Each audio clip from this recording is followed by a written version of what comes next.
Well, hello, grandchildren. It's story time, and I thought we would read The Furthering Adventures of Frog and Toad.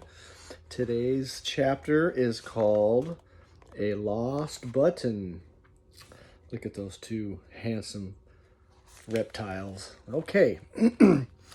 Toad and Frog went for a long walk. They walked across a large meadow. They walked in the woods. They walked along the river. At last they went back to Toad's house. "Oh, drat," said Toad. "Not only do my feet hurt, but I have lost one of the buttons on my jacket." Don't worry," said Frog. "We will go back to all the places where we walked.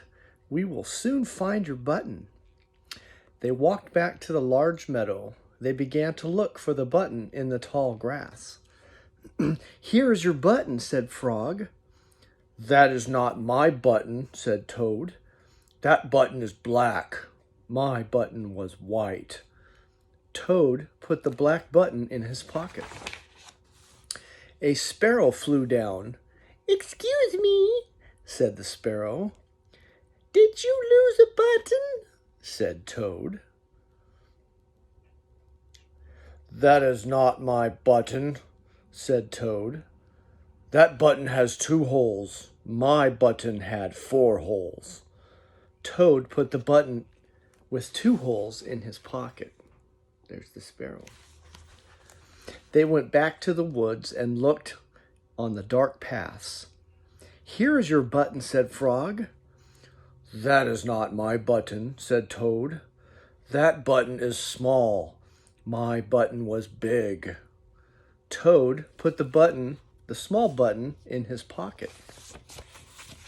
A raccoon came out from behind a tree. "I heard that you were looking for a button," he said. "Here is one that I just found." "That is not my button," wailed Toad. "That button is square. My button was round." Toad put the square button in his pocket. Frog and Toad went back to the river. They looked for the button in the mud. "Here is your button," said Frog. "That is not my button," said Toad. "That button is thin. My button was thick." Toad put the thin button in his pocket.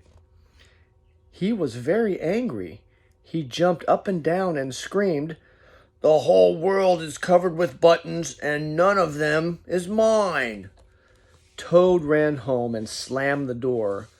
There, on the floor, he saw his white, 4-holed, big, round, thick button. "Oh," said Toad, "it was here all the time. What a lot of trouble I have made for Frog." Toad took all the buttons out of his pocket. He took his sewing box down from the shelf. Toad sewed the buttons all over his jacket. Look it, he's sewing. Have you ever seen a frog or a toad sew before? The next day, Toad gave his jacket to Frog.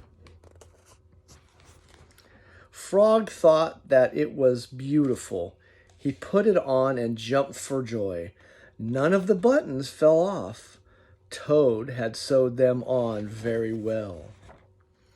And that's our story for this week.